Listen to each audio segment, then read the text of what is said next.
after 400, it was always, I'm going to give up at the next checkpoint. I'm going to close the ride. But I had a rule, take a decision only after you had a shower or you had a nap. So at the 500 checkpoint, I took a nap, then I had a shower. That was when the sun was just rising and I felt the freshest I've ever been. So I was starting that. That's when I met Raja. I was asking how are the others doing. Then he's like, all of them had dropped out. September 22, I went for my states with borrowed clip-on bars, the same bike, Sculptura. I did my race. In the final 700 meters, I thought I should finish with a sprint and stuff. So on the TT bars, I tried to surge. I got slightly up on the saddle. I hadn't practiced much, so I didn't know this is a no-no. So I crashed there.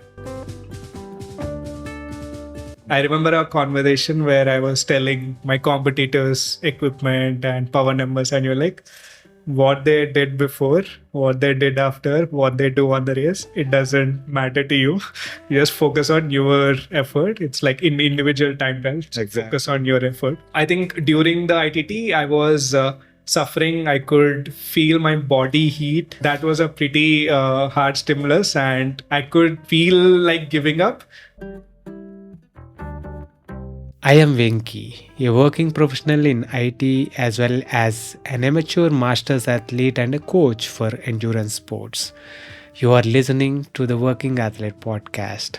Here, I talk to working athletes from all walks of life and experts from various sports to provide you with inspiration, training tips, and lifestyle advice. If this is something that interests you, I have a small request from you.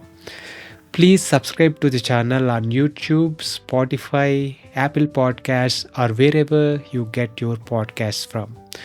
You can also let me know what you like and what you would like to listen to more of by commenting in the comment section on YouTube. I promise to do my best to improve with each episode and bring you the best content that helps you and me get better each day. In this episode, I talked to Gautam Reddy Surakanti. Gautam is the current Telangana state ITT champion and silver medalist in the road race. I had the privilege of guiding him through his cycling journey in 2023 through my coaching gig at BB Coaching. And it gives me immense joy when I see the consistency and hard work of athletes results in them meeting their goals.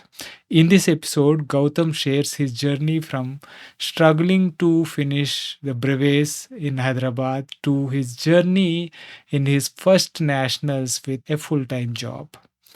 It was a lovely conversation with hardworking and fun working athlete. Hope you enjoy it as much as I did. This episode is brought to you by The Bike Affair. If you are in search of a one-stop destination that caters to all your cycling needs, our today's sponsor, The Bike Affair, is the perfect place to check out. I have known the founders of The Bike Affair, Krish and Gokul, personally for nearly 15 years now. In fact, my first century ride was with Krish back in 2008. They are both exceptional human beings and entrepreneurs that believe in providing exceptional service to their customers. And it shows. With over 14 years of experience, the Bike Affair has established itself as a trusted source offering honest advice and exceptional service. They are offering a special treat for the listeners of this podcast. You can enjoy a 10% discount on your first order by using the code BikeyVenki on their website. So if you are in Hyderabad, visit their store in Kondapur, or if you are anywhere else in India, shop online by using the link thebikeaffair.com. I will leave the link in the show notes. Now, enjoy the podcast. Welcome to the Working Athlete podcast, Gautam. It's a pleasure having you on the show. I used to listen to your podcast during rides, so very honored to be on the podcast itself. Awesome.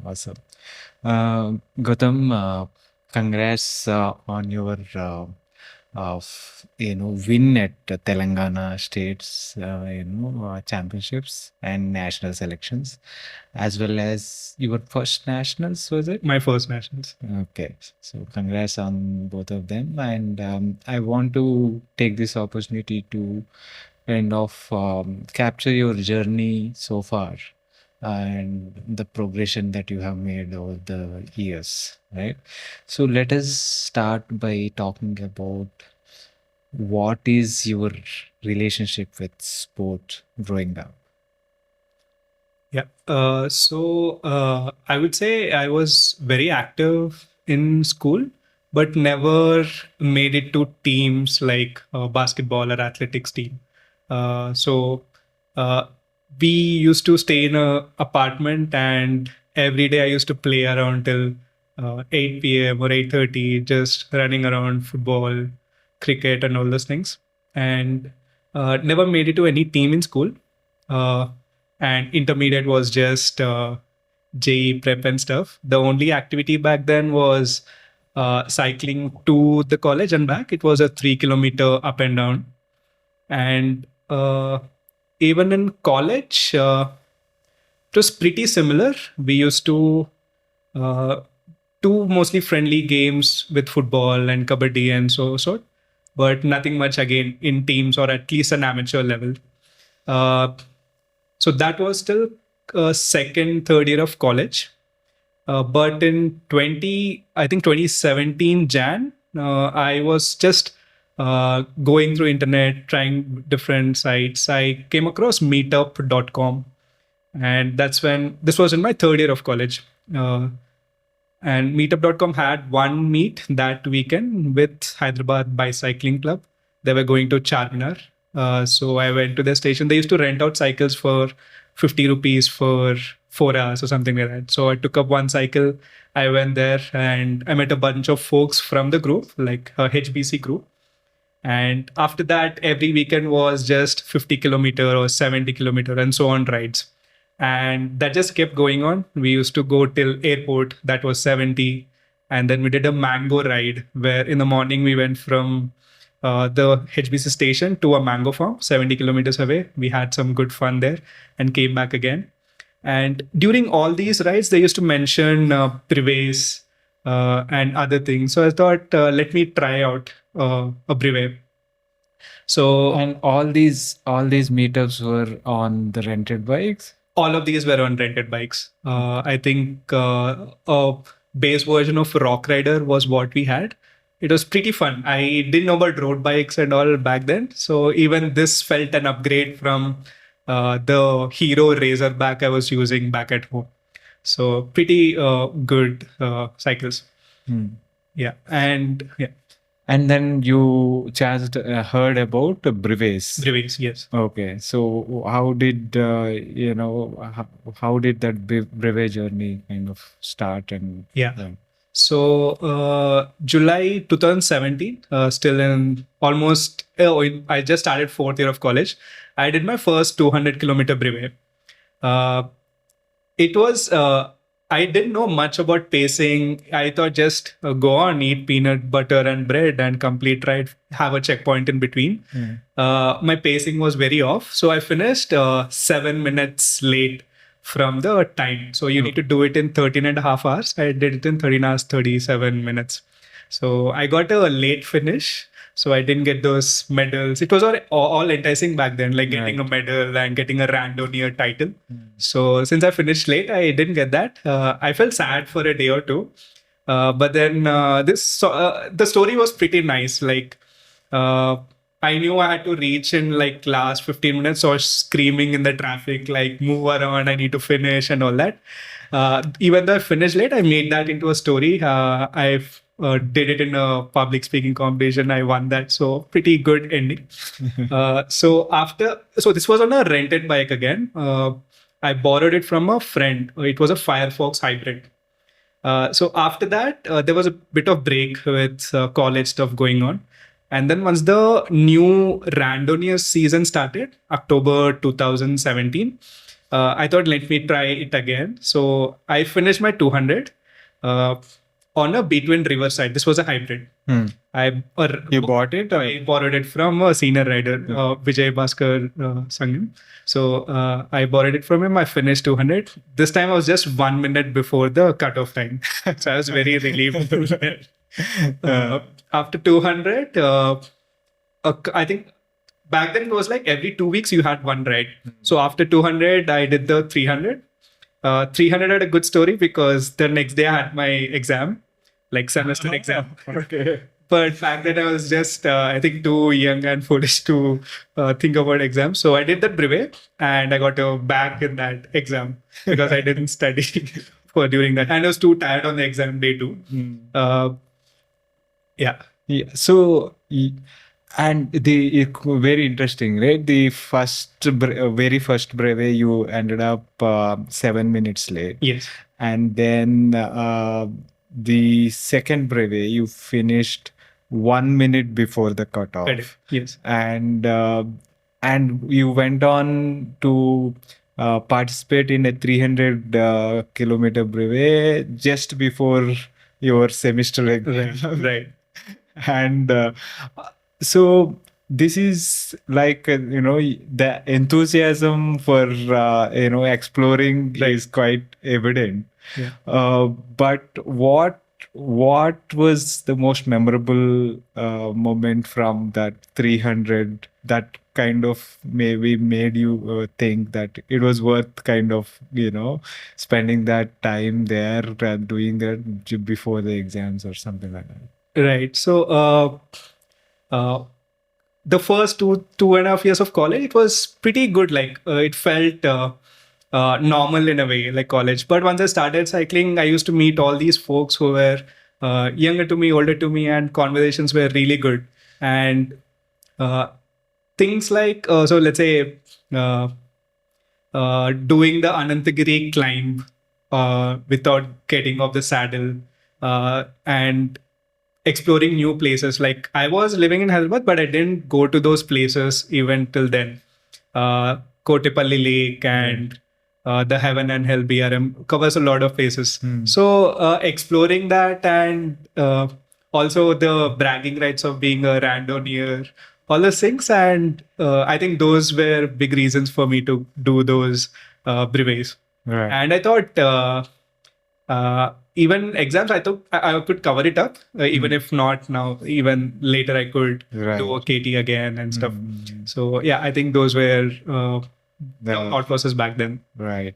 So, and how did you kind of this super randonneer is a thing, right? In randonneering community, did you do that, or what was your longest brevet that you have done? Yeah. So after the 200, 300, I like every 2 weeks there was a ride. I finished the 400 and I also finished the 600. Again, pacing was bad. 600 I just finished, I think 2 or 3 minutes before the cutoff. This was 40 hours. I finished in 39 hours, 57 minutes or something like that. But a lot of relief, lot of good experiences, like memorable ones. Whenever we had to take a break, we used to go to an ATM and sleep inside.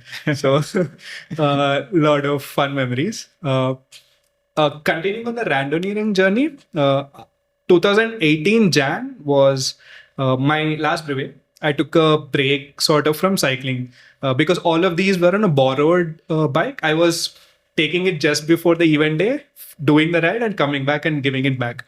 I didn't have a bike back at home. Right. So, but endurance sports sort of, I got to gravitate towards that. And after the SR series, I did like close to 8 months of running. So I finished 2 marathons in between. One was I thought before, so my college is 40 kilometers away from my place, like 41-ish. So I thought this is a good distance to finish a marathon. And I wanted to do it before my graduation. So in March of 2018, I did a solo, like I started from my home. I took some energy drinks in between one place. My friend helped it out. And I did, I think, 6.5 hours. I started at 4. I reached by 10, just around college start time.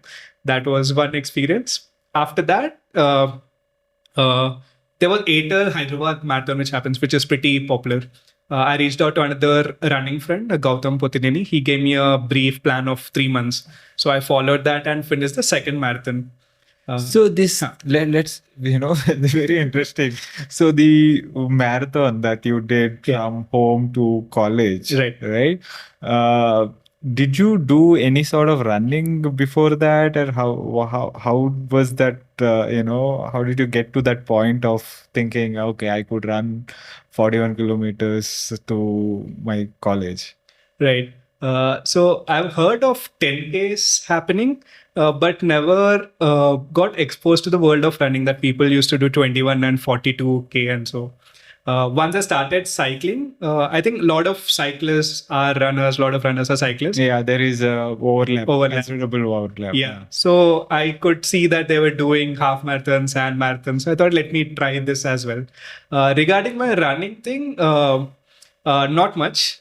Even my first marathon, I got a 1 month training plan. Though my same Gautam Potineni gave me the 1 month plan. He was like, don't do this. But since you are planning to do it anyway, do it slightly better.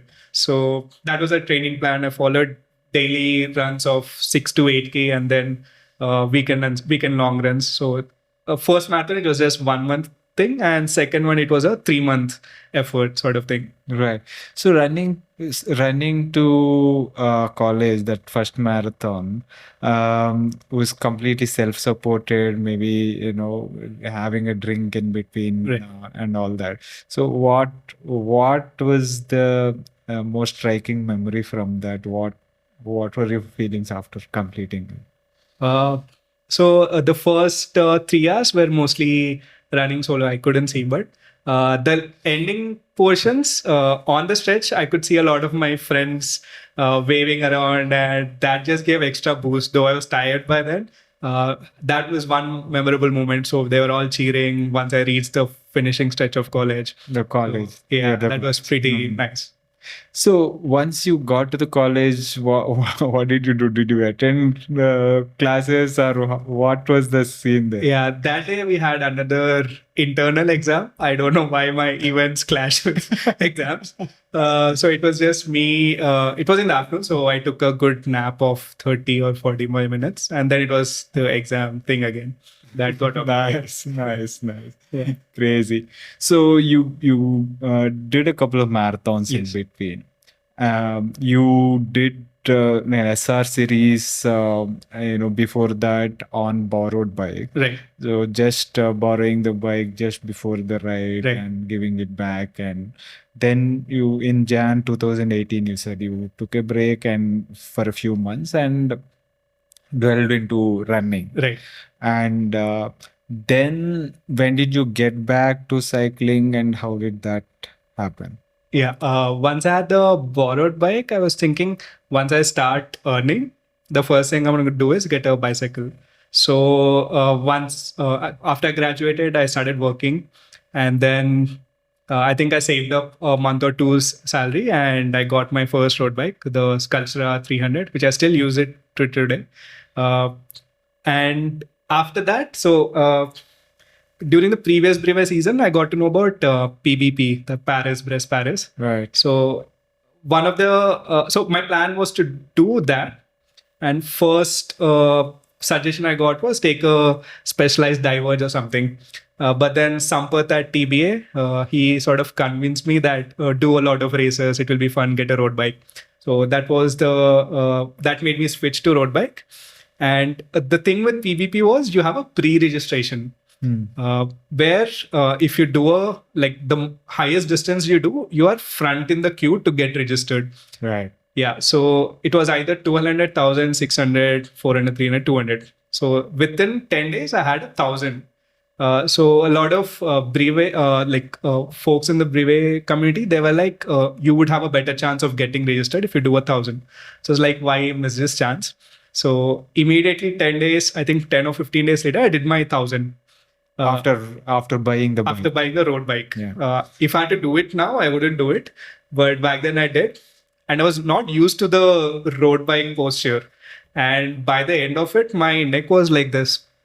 A couple of days I had to put the support on. I think it's called shamer's neck or something. Right. Yeah. So I think even the 1,000 was very memorable with food poisoning, and at one of the most toughest rides I've done. Pretty draining, but that having that goal of I need to finish this so that I get registered for PVP, that was always at the back of mind. And 75 hours is the cutoff. I did it in 74, 25 minutes or something. Nice. Pretty- Just in time, Just kind enough. of. Yeah. So, what was this food poisoning thing during the brevet? After 120, 130 from Hyderabad, you reach Karnool Toll Plaza. And that's where a couple of dabas were there. I thought, let me just eat naan and paneer.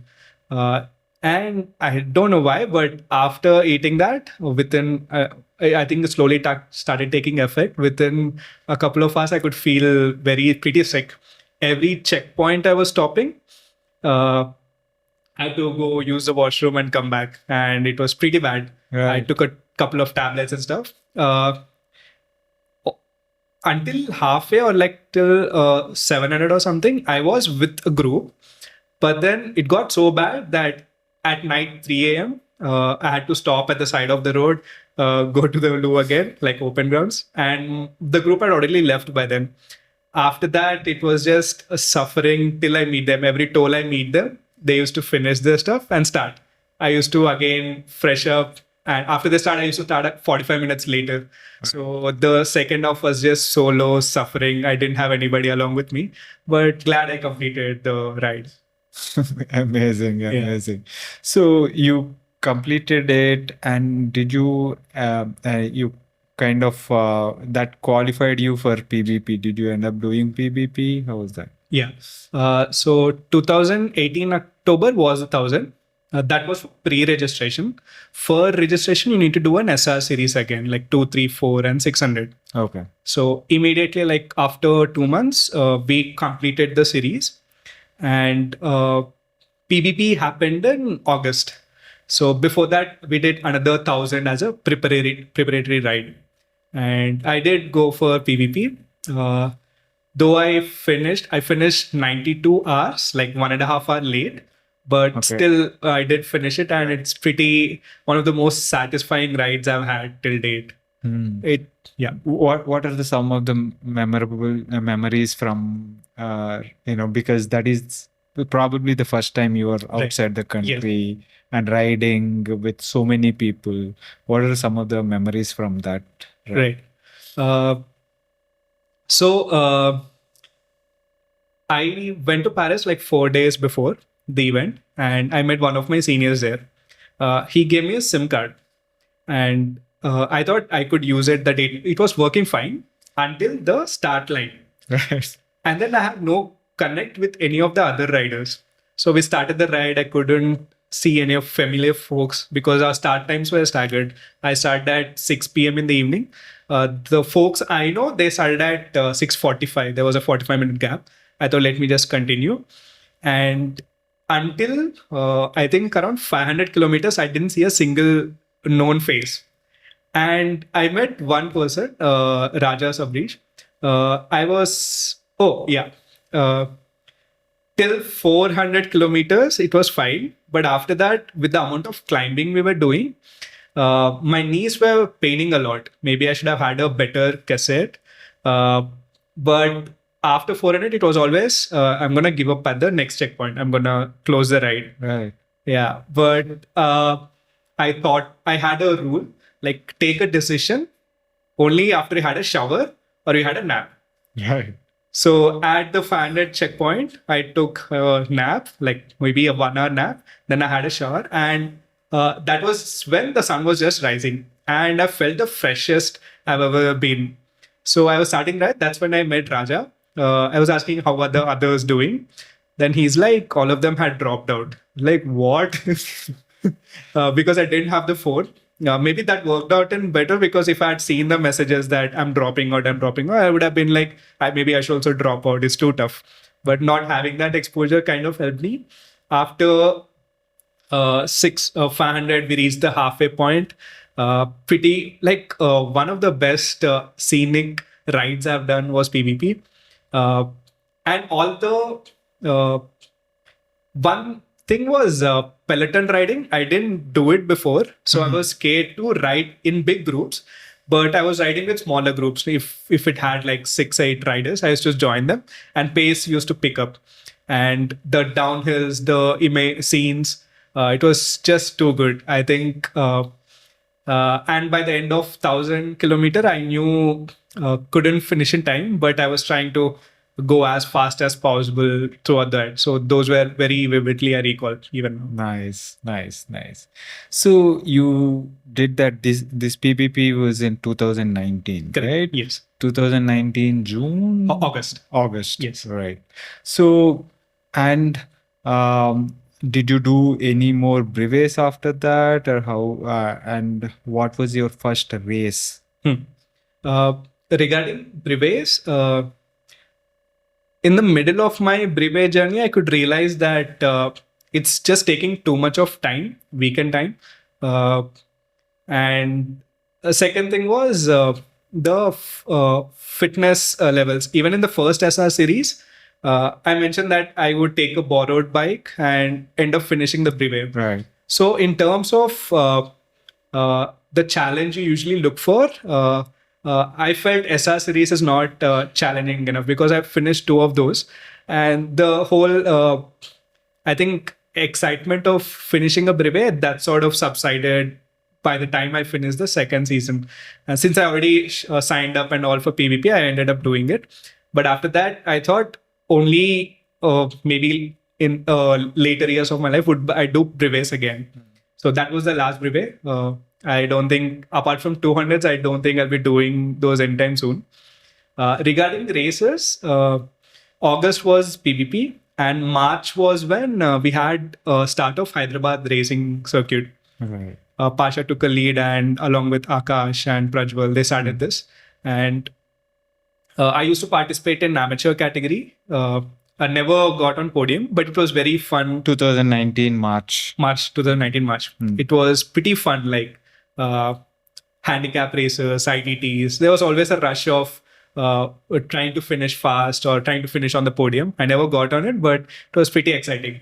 But after PvP, I was listing down my expenses for cycling, for nutrition, and all those things. It came up to a couple of lakhs. I was like, cycling is getting expensive. And that is when I thought, let me take a break from cycling. I don't know why I took that decision, but I started focusing on running. Not too much. I did 1 half marathon till Feb of 2020. There was a club run in Hyderabad. And after that, we had COVID. And COVID, I don't know why, but I thought, let me bulk up. So I was just doing dirty bulking for the next 5 months. I usually am around 70, 72 kilos. But by the end, I came up to 90. Like, it was just dirty bulking. Just fat throughout the body. But in August, we had another HR series. They were just opening up, I think August or September. And I think that was my first DNF race. Within 2 hills, I could realize I can't do it. I somehow crawled through lap 1 and called Pasha. I said, I can't do this. So that was when I thought bulking is not helping with cycling or anything. I started cutting down weight. 2020 to 2021 was doing a couple of HRC races, coming on podium in the amateur category. So that was how 2021 was there. And I knew the states would happen later in the year. I reached out to Parshuram Chenji. He gave me a basic plan of how you structure your workouts. Right. I was following that. And when the states was happening, that is when I had to move to Bangalore. This is 2021. 2021. All through it was in Hyderabad. I moved to Bangalore in November. Right. And then after coming, again, cycling took a backseat because new expenses in Bangalore. New job. A lot of... so I moved from an MNC to a startup. Previously, I was working in ADP. Now I moved to a fitness startup called My Yoga Teacher. And I was surrounded by pretty intelligent folks. The first year was a lot of anxiety, stress, and also fun. So I didn't do much of activity. The only two races I recall was Giving Back Duathlon, and we had a crit in Cartopia. Right. Yeah. Correct. Yeah. So those are the only two races I did in Bangalore, which I still regret. I should have started my BBCH season then. So that was cycling in 2022. If I see my Strava stats, it's 500 kilometers. 2020, whole of Whole 2022. of 2022. Wow. And the 500 was from, that was when Cult had started a cycling program where you could sign up as a coach and you could take beginners around places and give them basics of cycling. So that 500 was from me doing 40 or 50 kilometer rides on Saturday and Sunday. Right. So that was how the 500 was made. And in between, so 2019 was PPP, 2021, 20 was HRC and all. I didn't have a goal for 2022. So cycling was out and running. I don't know why. I used to run daily in the morning, but never signed up for any events. So let me have one goal, fitness goal for 2022. That's when I signed up for Fitter. There's you know about Fitter, right? Yeah. Fitter. It's a strength training app. Right. Yeah. So you can sign up with a coach. They'll help you with diet and workouts. So I thought, let me do aesthetics for this year. Try to get 6-pack by the end of year 2022. 2022. So June was when we started with the coach. I was weighing around 76, I think 74, 76. And by September, I was 64. We were doing a lean cutting phase back then. I like the pictures were shocking and that is when the states of Telangana state champs was also happening. I thought I'm thin, I should be fast enough. I didn't have a power meter or any of the numbers. I still didn't understand what FTP was back then. So September 22, I went for my states with borrowed clip-on bars, the same bike, Sculptura. I did my race. In the final 700 meters, I thought I should finish with a sprint and stuff. So on the TT bars, I tried to surge. I got slightly up on the saddle. I hadn't practiced much, so I didn't know this is a no-no. So I crashed there. I somehow finished the race. But I think that day was so much fun meeting my folks who I was to race along with, and the conversations and they discussing about nationals, discussing about other athletes, how they were progressing and all this thing. That felt very exciting. And the same night, my roommate during that stay, Aditya Kulkarni, he got me the timing. So Siddharth Bachlu finished first that year. He was at 45 minutes. I was at 51 minutes. And Aditya was at 50. So he was giving examples of how a shoe cover, how wheels, carbon wheels, having a skin suit, having a TT bike. So he was cutting out one minute everywhere. And he's like, you're close to 2 minutes. 1 year of training should get you there. And having that realization was like, let me try it next year. But I still had the torn ligament on my right hand. Next couple of months were a break, sort of. But then once I came back from Hyderabad, I knew what I had to do next year. I first went to Velo Studio, got an indoor trainer, and then I did the base ride for a month. Then I reached out to you for the goal that I need to compete in states with some progress. So that was the start till this year. Yeah. I still remember that time when you first reached out to me for help with training.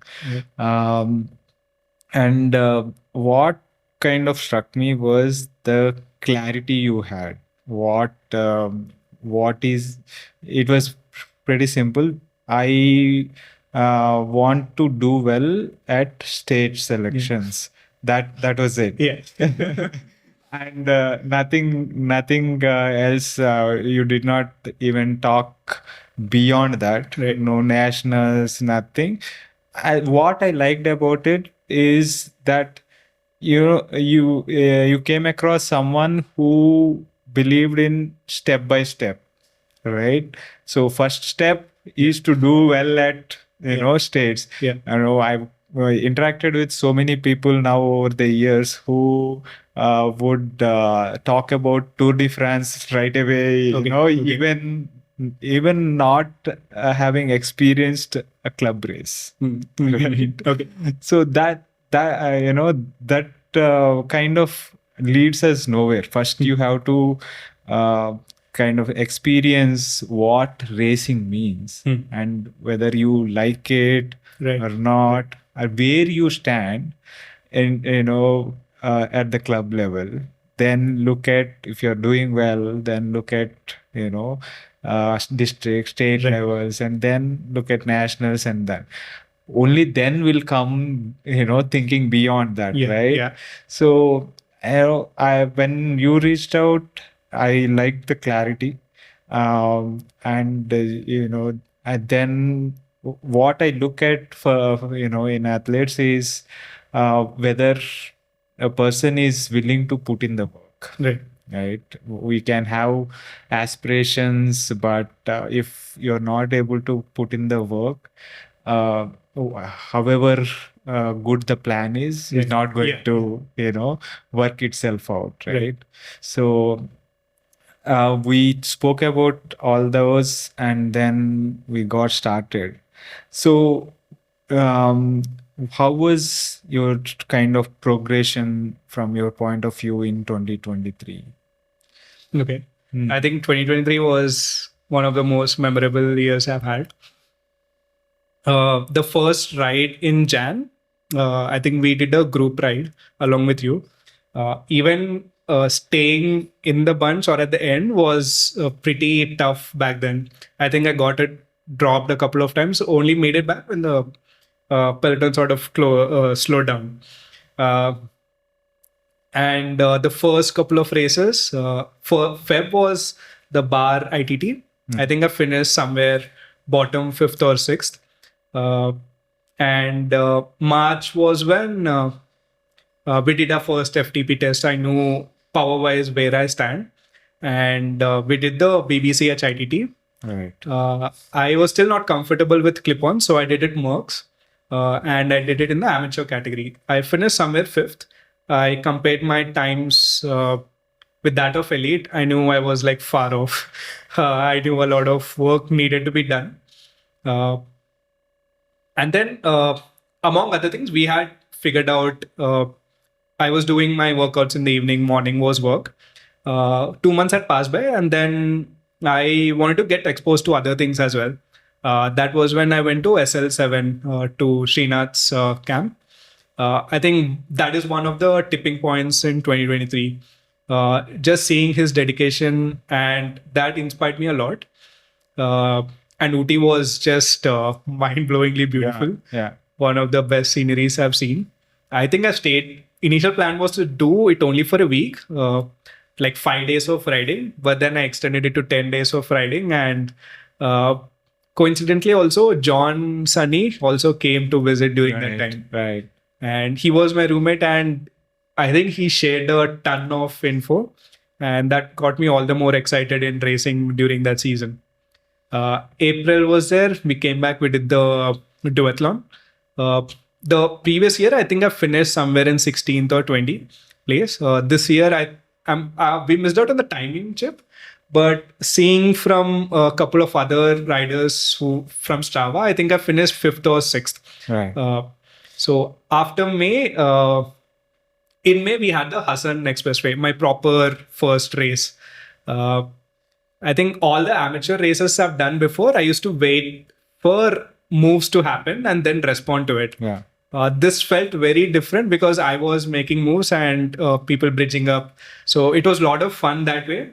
I didn't, so it was a bunch finish. I didn't sprint it out because I was scared of crashing into somebody, but pretty good experience. I think another tipping point was in June when we did the indoor at Crankmaster, we did the crashless event. All throughout, I didn't have a proper judgment because of difference in equipment, and I didn't have a power meter. So I was not objectively able to measure where I stand. and that crash race, even since everybody was on the same equipment, I could.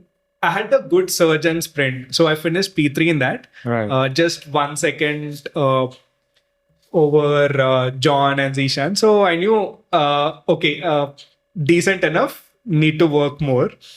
And I think that was in June. And July, August is when we had the first, we had the bar ITT again. Right. By this time, I got a skin suit and the borrowed clip-ons, which are pretty bad now that I see.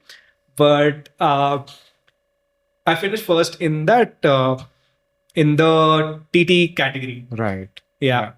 One highlight of that day was when Srinidhi from Cycling Brain Racing team, he was like, do you want to join team? At the start of the year, I wanted to get into Velo racing team since it was closer to home and they had pretty strong riders. But then I could relate more to Cycling Brain Racing because most of them are working around the same age group as me. All of them, I think they're in IT as well. I think after joining along with them, my progress in 2023 probably linear till then. And then after joining it, it's been like exponential, I would say. August, September, October, November, we start. I think I did 15 to 20 mock efforts alone on the TT setup. I think that gave me a lot of insights into how to pace, what all things to do, what all not things not to do during a TT. Yeah. All those things helped. We did a lot of races together, BBCH Crit, Classic, and then HCL Cyclothon, where I finished fifth, Saurav finished sixth. That was one experience where I didn't think I would go out of town to race. So that was one experience. And we also did the Yerkad and Yelagiri trip. Right. So just in September, I got my power meter and Garmin.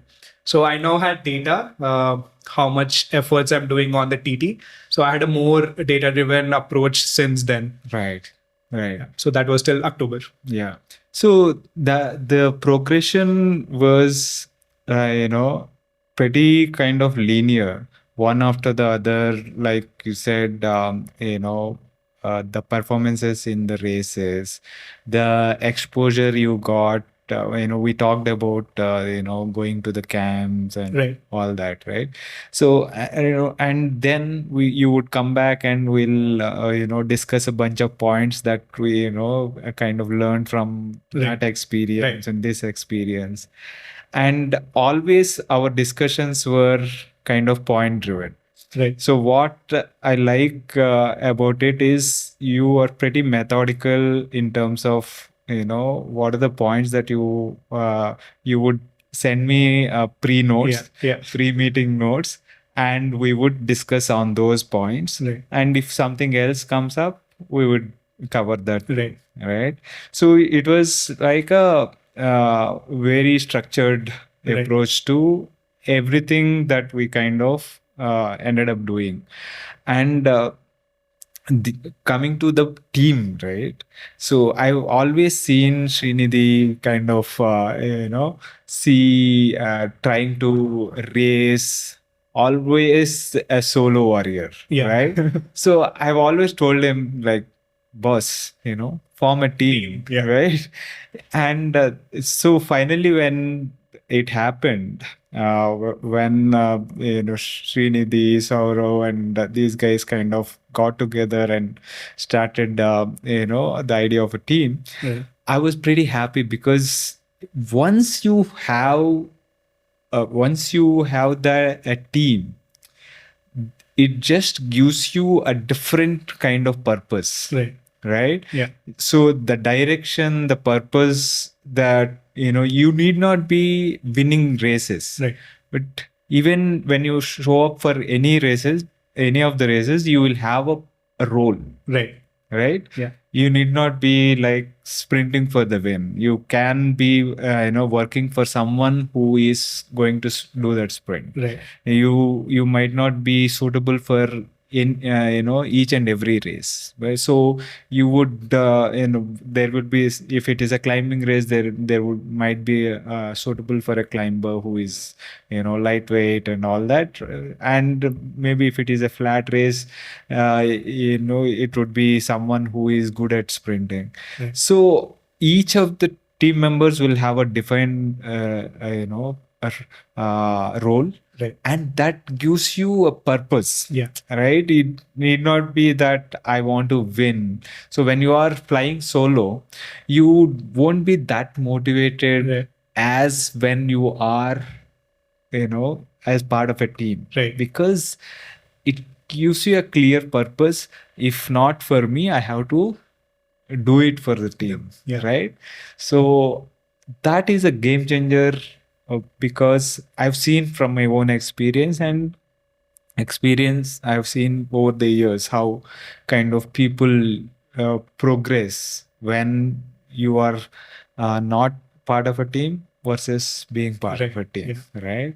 So I was very happy that you kind of got a chance to be part of the team, and I knew immediately, because all of you guys are like thinking people, right? It's like a pretty technical, what yeah, obviously working in IT, Right. coming from engineering backgrounds and all that. It is always and that enthusiasm is there to kind of keep on improving. So it was very clear that the progress is going to be very good after that. And that mock TTs that you talked about, right? They are, because how many chances do you get to refine something? Unless you race, you're not going to kind of get an understanding of how to pace, what is the nutrition you have to take, what is the kind of ideal cadence that you have to maintain, what is the effort level that you could maintain for a particular duration. All these will come in, either you learn from racing or you'll simulate racing. Correct. Right. So that is what kind of did with mock efforts, right? And it was also interesting your kind of relationship with clip-on bars over there. Over the months, right? You were really uncomfortable, with them to begin with, and then we decided that you do the intervals on those as much as possible. And then once you kind of got more comfortable doing the mock TTs and intervals on that, I think playing with the position over the period of time also kind of helped you get. So the progression from, because always when you start efforts in TT Turk, you will be suffering in terms of to produce power, right? You won't be able to produce the same amount of power that you will be producing when sitting upright. Correct. Climbing, for example. So we could see the uptick in the power in the TT position, and it was kind of just in time as we kind of got close to states. Right. So what was your experience in the states and the lead up to that? So states happened in December. I did my first proper TT effort in August. I post analysis, I could realize that this effort is not enough. I might not be able to finish the target what I had aimed for. Right. So sort of in a panic mode, like listed on all the things I need to do. First was getting a proper bike fit done. I went to Crankmeister. We did both road and TT setup. Right. So once that was dialed in, I knew my core was weak. and I knew my flexibility was weak. Right. So we also started yoga sessions. Also along the same time, Right. Saurabh was doing his yoga, so I joined along. Akriti helped with sessions, and later in my I work for a yoga company. I started taking classes from them as well. Ankit helped me out with improving hamstring, mobility, hip mobility, all those things. And I also realized my core was weak. That was when I reached out strength training workouts, and Consult. I reached out to Consult too. Uh, Consult helped me with me a strength training program. Right. Since we had like 2 months of still time, the state was just getting postponed. So I thought, let me just start it out. Right. I think our cycling workouts reduced by a bit, and we also included strength training in between. Right. So when you started with Consult, we both of us got together, discussed how to kind of program this, Right. because obviously one would affect the other, Yes. right? So we had to kind of program it so that in such a way that you don't end up doing too much on either of those, Mhm. and probably move backwards rather than forward. Right. So if you end up doing too much and too fatigued to from one of those, you will not be able to do well. So we sat down together on a call, Yeah. and kind of programmed it so that you can make progress in the right direction. Yeah, go ahead. Yeah. So I think I got solid 2.5 to 3 months of strength training, and I think 4 to 5 months of yoga. I think it was like 2 days a week or 3 times a week. So one issue with equipment was I was running out of gears on the downhills. Right. We talked about On the KRDB route. So we did one effort on OMR. Like in terms of numbers, we were touching around 240 to 250 watts. Like before the event, I checked my competitors like Bachlu's power numbers and Shailendra, who's another competitor, his power numbers. Both were around the same power numbers. They were in 240s, 250s. I was around similar. But I somehow felt my equipment would be a disadvantage since it's alu bike with clip-ons. That's when Kiran helped me out with his carbon wheels, and Shri helped me out with his TT helmet. You also helped me out with the TT helmet. So December 22nd was the race. I went back a week before, and on the course we did a recce, proper 36-kilometer effort. I did 255 on that day, and I was still feeling strong to do another lap.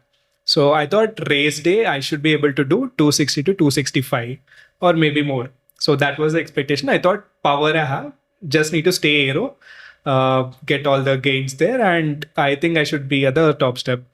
But then next day I went for a deep tissue massage, came back, and somehow during that whole process, like going to the place, coming back on a two-wheeler, I think I caught a flu. Right. Yeah. So I thought it's nothing serious, but then it didn't even go down after 2 days. Then I started panicking. I reached out to you. I was telling to Saurav and Srinidhi. All three of you were like, take it easy. It's figure out your medicines, figure out your diet. Don't do too many hard workouts. Let's see it as it goes. Right. Yeah. So reached on Friday morning to the venue, did my efforts, slight openers there. And then next day I did my warm-up. My HR was way above than what's the usual warm-up HR is. Yeah. I started panicking then, but I had to come back to just focus on the effort. So it was a 34-kilometer complete distance. We had like 6 U-turns. I think one thing I could have done is practice more U-turns because I lost a lot of time there. But effort was pretty consistent across. We did 238 on that day, way behind from 265 of target. But I think one thing I've realized through the year is staying as aero as possible during TT and pacing yourself well. Uh, I could see post race effort. I was comparing with Shailendra. He slightly went hard in the start, but rest of the thing we were pretty similar. And I just finished 30 seconds ahead of him. So Right. pretty close contest on ITT.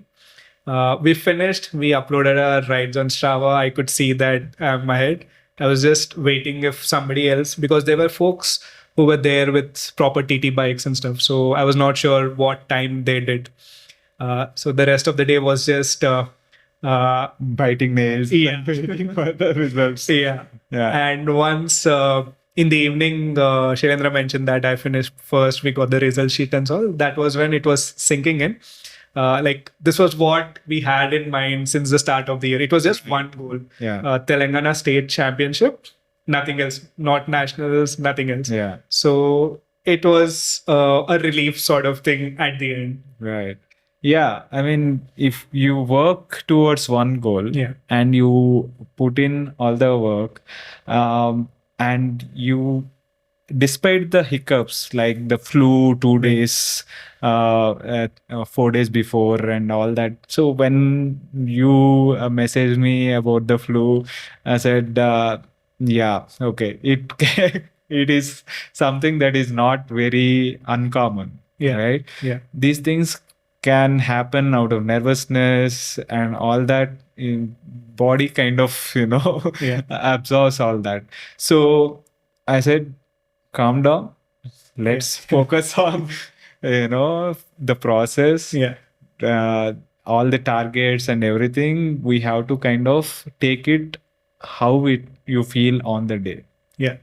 Whatever you feel on the day, once we stick to the process, the numbers will be what they will be. Right. Yeah. And then we can look at the results as well. So as it turned out, you managed, despite the hiccups, you managed to stick to those pacing strategies that you practice so much during the mock TTs. Right. And managed to not panic too much Yeah.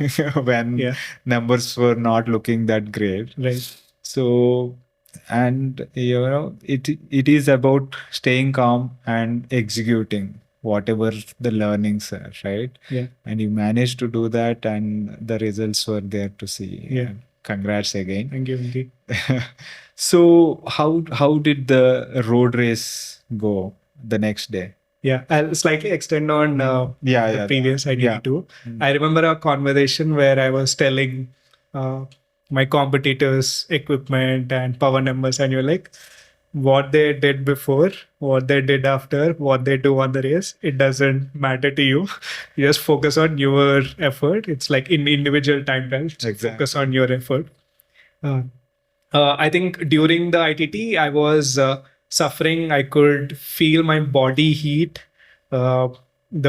We started at 1:30 in the afternoon. Right. So though we tried to simulate this in the mock efforts, I don't think Bangalore Versus Hyderabad, there Yeah. could be some difference. yeah. We did a couple of efforts at 1 p.m., but it was still cool in Bangalore. Yeah. So that was a pretty hard stimulus, and I could feel like giving up, but it was just coming back to the breaths and trying to stay aero. So I think that worked well in ITT.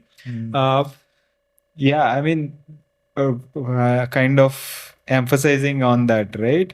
When we are looking at when we are going into an important race that we are like really amped up, if we kind of focus on the competition, right?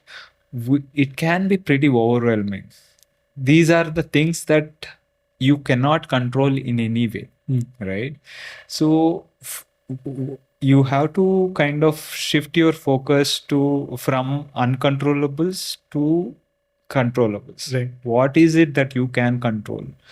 What is it in your locus of control? Right. So if you can take bring your focus to that, and then forget about, push those things that are not there in your control. The weather is not in your Right. control. The competition is not in your control. The way the competitors will perform is Right. not in your control. Yeah. Right. What is in your control is what you can do on that day. Yeah. That is the only thing that is in your control. That is the only thing that you have to focus on. Yeah. And the results will be what they will be, right? Some competitors can have great days, right? But it doesn't matter, because what you could do is all you could do. Right. If that is taken care of, results will be what they will be. Yeah. Right. Yeah. So that was the intent of kind of bringing you back to Yeah. right. Yeah. Right. So on to the road race. Yeah. Yeah. Right. So after the IDT results were declared, I think I didn't get a good night's sleep. It was just excitement and letting that feeling sink in. The race started. So what happens in Telangana states is you have under 23 and elite start together. So Utsav was my roommate during the race. I was like, if you go for a surge at the start, I'll join you. That is what happened. He surged right after start. I put in an attack and reached up to him. And then for the next almost 30 minutes, we were in the break. I did like 270. He did his numbers, but there was in the field there was also Ashirwad Saxena, under 18 rider. He's pretty strong. He made it till Asian levels, so he sort of kept us at a distance so that we burn out. I thought this is not sustainable. We got back to the bunch, and then there were a couple of attacks from Ashirwad. We bridged up, but then later he put a strong attack, and there was a good gap. After that, random surges from the bunch, but never a concentrated effort to catch back Ashu, because he's too strong, and elite riders didn't want to work because he's not the competition. Under 23 riders had to get up to him. So after something, Utsav managed to get a break. I was not interested by that point in competing with under 23. In all this, I think I had finished 2 bottles and I couldn't get another sipper. So I crammed around 40th kilometer. Right. So I slightly panicked. I was like, I shouldn't do any strong moves now until I get my water sorted. When I was getting my water, one of the riders had surged at the start, and I expected the bunch to bring him back. And also, he was not in my field of vision. He was an elite rider, and somehow it slipped my mind. I couldn't notice him at the U-turn. We were still all in bunch, and it was the final stretch. I positioned myself at the start from all the racing experience through the year. I knew I needed to be where I was, and we sprinted it out. I did a strong surge, not even on the drops on surge. I finished ahead of the bunch, and I came back. I met my family. I was like, I think we did the double. Right. I think we got the gold. Then after 5 minutes, I went down to meet other riders. That's when I realized the breakaway rider had won. Right. So it felt a bummer for the rest of the day. Right. But then later I thought, I felt like I'm grateful enough for ITT. Many things could have gone wrong on ITT day, which didn't. I didn't have a spare wheel. Nobody was following on the moto. I could have had a puncture too. So I was just grateful, and that's how the road race went. Right. Yeah. I mean, so road race, there are a lot more factors, right? So, but you did what you could. I mean, could have been better in the sense, if you were more aware of the move, maybe something could have been done. But, like you said, a lot of things could have gone wrong, but they didn't. It went really well, and a gold and a silver in your is maybe slightly better than what you were expecting. Yeah. Yeah. So excellent. Congrats again on that. And you did end up going to your first nationals. Yes. So what was the experience like for going there, Yeah. participating? So it's pretty nice to have that Telangana jersey on you. Always wanted to do that. The week after, so we had 2 weeks before nationals after my states. The first week was just recovering from flu because it had gotten bad by the race day, and with the effort, I think it increased. So the first week was just recovering, no rides, and then a couple of friends had come over to Bangalore. So I told you, I'm not doing any rides. Yeah. And I was just eating, had put on some weight. I think that was the problem with goal-based approaches. Correct. Like once I had my states win, I was like, okay, let's relax. And I think also my team like Saurav and Srini, they were chiding me throughout that this is not how you do sports. You got to get back. So went for nationals. Did 2 rides before. I could see the power was not where it has to be, and the course was similar to KIDB, like a mini version, Right. but similar rolling structure. With my like weak core and the chain ring being 53, I and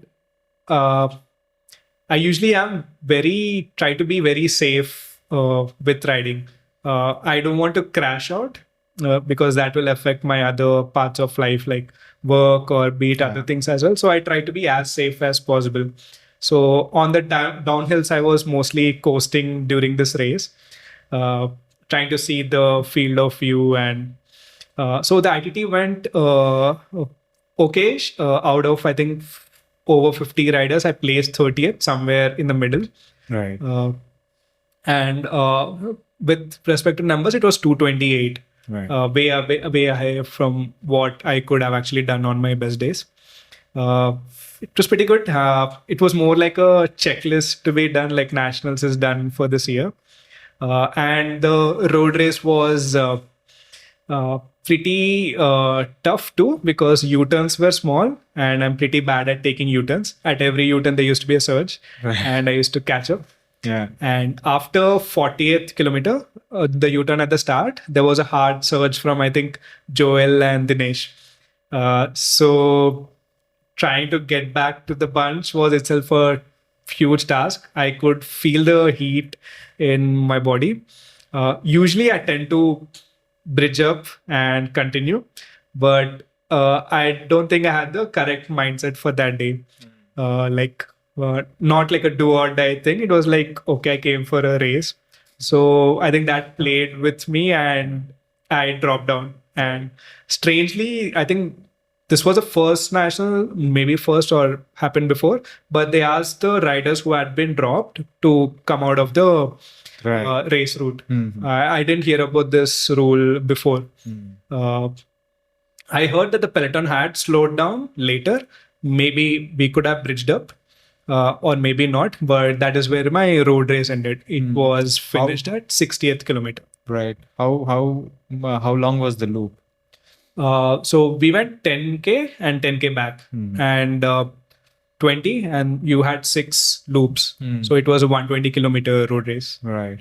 So usually they don't take you off the course unless it is a criterium. Correct. But I don't know what happened there. Maybe they thought since these are loops, they might be obstructing. Yeah.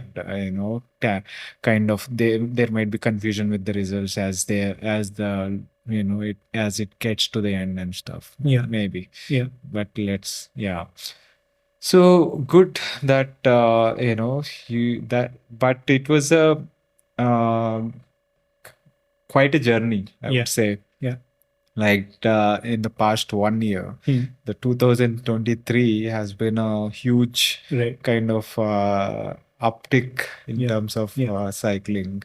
And some of I met one of your Brevet friends from back in the Hemant Chandan. Oh, in the tour. Yeah.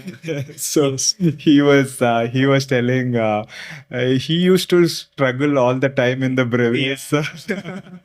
Yes. What happened? How did Gautam become like this? So Yeah. he was riding in Thailand with me, Correct. Mehang Song, I think. So we were chatting about that, and Yeah.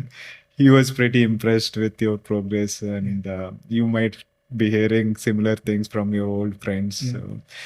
So again, amazing job. The consistency, and it's not that this the whole year went picture perfect, but it is important that when things don't go as per the plan, you kind of reevaluate and come back and course correct. Right. And I think that's what you did. That's what we did working together.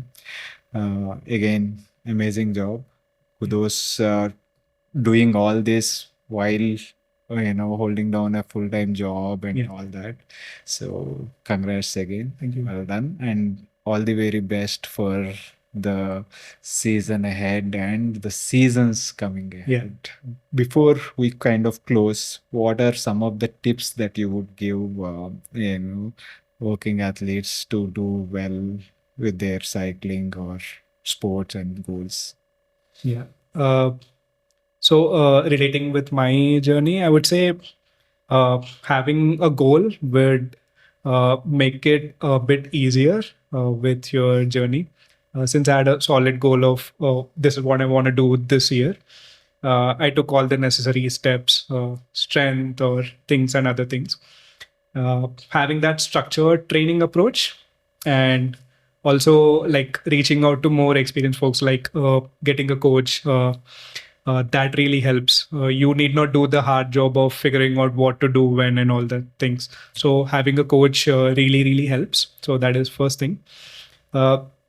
Second is I think the journey becomes very much more easier if you find a team and join them, like-minded folks. Much more enjoyable as well. Much more enjoyable. More than the results of 2023, it's just the memories which I carry forward, and I'm very grateful and cheerful about them. Yeah. And third,